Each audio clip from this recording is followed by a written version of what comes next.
Hello guys, আসসালামু আলাইকুম। আশা করি সবাই ভালোই আছেন। আপনাদের দোয়া এবং আল্লাহর রহমতে আমিও অনেক ভালোই আছি। আজকে আমি মেহেরপুর জেলায় ঘুরতে এসেছি।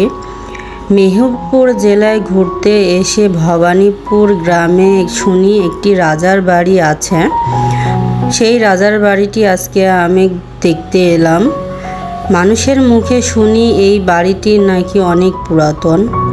মানুষের মুখে এটাও শুনলাম যে এই বাড়িটি 1957 থেকে 1958 সালের বাড়ি। এই বাড়িটি এখনও স্থায়ীভাবে দাঁড়িয়ে আছে, অক্ষতভাবে, কোনো রকম কোনো ক্ষয়ক্ষতি হয়নি এখনও। বাড়িতে কোনো জানালা দরজা সেরকম কিছুই নেই। বাড়িটির ভেতরে অনেক পুরনো। বাড়িটির ভিতরে বেশ অনেকগুলো জায়গাতে প্রায় ক্ষয়ক্ষতি হয়েছে। আজকে আমি এই অনেক পুরনো বাড়িটি আপনাদের যতটুকু পাচ্ছি ঘুরে দেখাচ্ছি। দেখুন এই বাড়িটি